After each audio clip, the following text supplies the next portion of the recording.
Namaste, welcome, and aloha.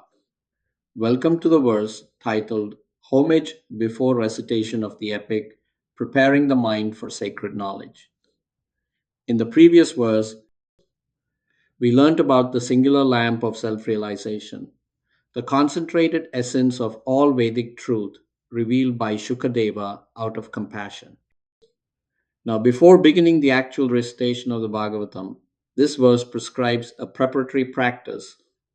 This verse describes the traditional invocation offering obeisances to the divine sources of knowledge before beginning study.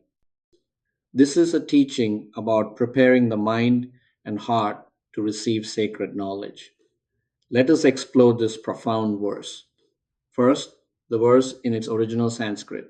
Narayanam namaskritya naranchaiv narottamam deving saraswatim vyasantato jaimudirayet. 4. These words prescribe the preparatory invocation before reciting the Bhagavatam. Let us understand what they reveal. Now, let us go through the raw form of English translation of the verse. The translation.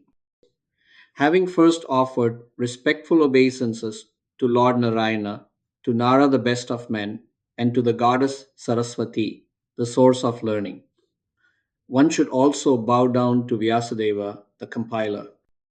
Only thereafter should one proceed to recite this victorious epic. This is not mere ritual. This is a profound practice of preparation. Let us explore what this means. Now let us look at some core teaching of this verse. This verse establishes a crucial philosophical principle about how we receive knowledge. The successful assimilation of transcendental knowledge requires a conscious alignment of the self through systematic reverence and gratitude. Verses. Notice the sequence of obeisances. First, to Narayana, the Supreme Lord, the ultimate source of all knowledge. Second, to Nara, the best of men, representing the human ideal and the principle of striving for perfection. Third, to Saraswati, the goddess of learning, representing the principle of knowledge itself. Fourth, to Vyasadeva, the compiler, the immediate teacher who organized this knowledge for our benefit. This sequence is significant. It acknowledges the entire chain of transmission from the ultimate source to the human ideal to the principle of knowledge to the immediate compiler. The verse teaches that true learning is not merely intellectual consumption, but a spiritual process. This process necessitates the acknowledgement of the entire chain of transmission before engagement. This act of honoring the hierarchy ensures the purity and transformative potential of the knowledge received. It sets the spiritual stage for deep absorption. Only after this preparation, Tata should one proceed to recite the victorious epic Jayam Udirayat. The verse teaches preparation of consciousness is essential for receiving sacred knowledge.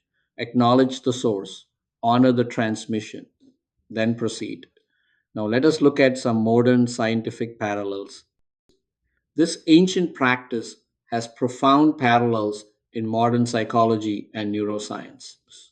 First, consider the concept of attentional priming. Neuroscience demonstrates that engaging in a structured preparatory ritual shifts brain activity from the default mode network associated with distraction to the task positive networks. This significantly enhances focus, memory encoding, and cognitive readiness. The invocation is not superstition, it's neurological preparation. Second, consider the benefits of pre commitment routines. Athletes, musicians, and high performers use pre performance rituals to enter the optimal state of mind.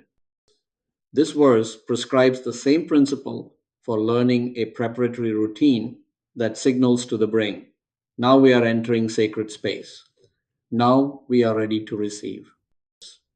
Third, consider the principle of authority bias and social learning theory. The act of consciously acknowledging the source like Vyasadeva psychologically reinforces the credibility and depth of the material. This optimizes the brain for deep, meaningful learning. Modern science validates what ancient wisdom has always taught. Preparation matters, ritual matters, reverence matters. Let us now move on to some practical application as it relates to this verse.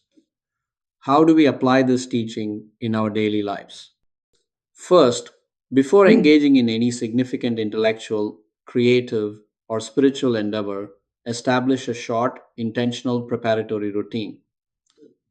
This routine should last 2 to 3 minutes. Not long, but intentional. Second, clearly define your ultimate purpose, the Narayana intention. Why are you doing this? What is the highest purpose? Connect to that. Third, consciously acknowledge the resources and teachers, the Vyasadeva aspect that made the task possible. Who taught you? What books informed you? What tradition are you standing on? Fourth, a practical application. Sit quietly, take 3 deep breaths, and mentally state your gratitude for the opportunity to learn or create. Physically adopt a posture of readiness and respect before opening the book or starting the work. Fifth, recognize that this is not wasted time, this is preparation time. 2 minutes of conscious preparation can transform the quality of the entire session. Sixth, understand that this practice shifts you from casual consumption to sacred reception. You're not just reading, you're receiving. You're not just studying, you're honoring. Now let us look at how this verse can help our young people. For young people, this verse offers crucial wisdom about how to approach learning. Before you dive into a major project or study session, pause your screen and show respect for the knowledge sources. Acknowledge your teachers, mentors, and the foundational data you are using.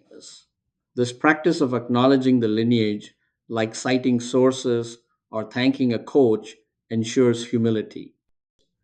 It allows you to absorb the material more effectively, transforming a task into a victorious endeavor. Don't just consume information, honor the source, prepare your mind, then receive. This simple practice will dramatically improve the quality of your learning. Now, let us look at how this verse can help our older generation folks. For those with more life experience, this verse speaks to your role as transmitters of wisdom. Before sharing your wisdom or guiding the next generation, take a moment to reflect on the ultimate principles, Narayana, and the mentors who shaped your own success. By honoring the tradition and acknowledging that your knowledge is borrowed, you maintain humility. This ensures that the advice you pass down is grounded in established wisdom, not just personal ego.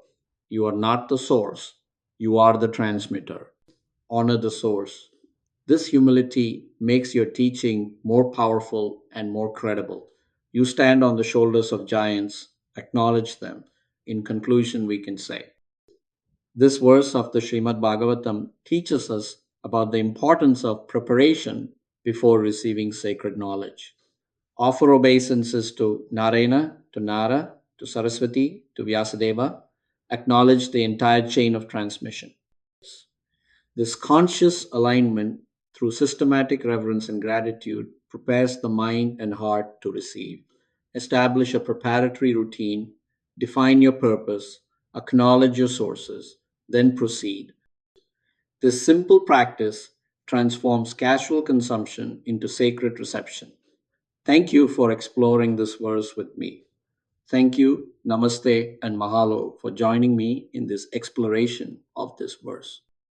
Homage before recitation of the epic, preparing the mind for sacred knowledge. Now we will move on to next verse.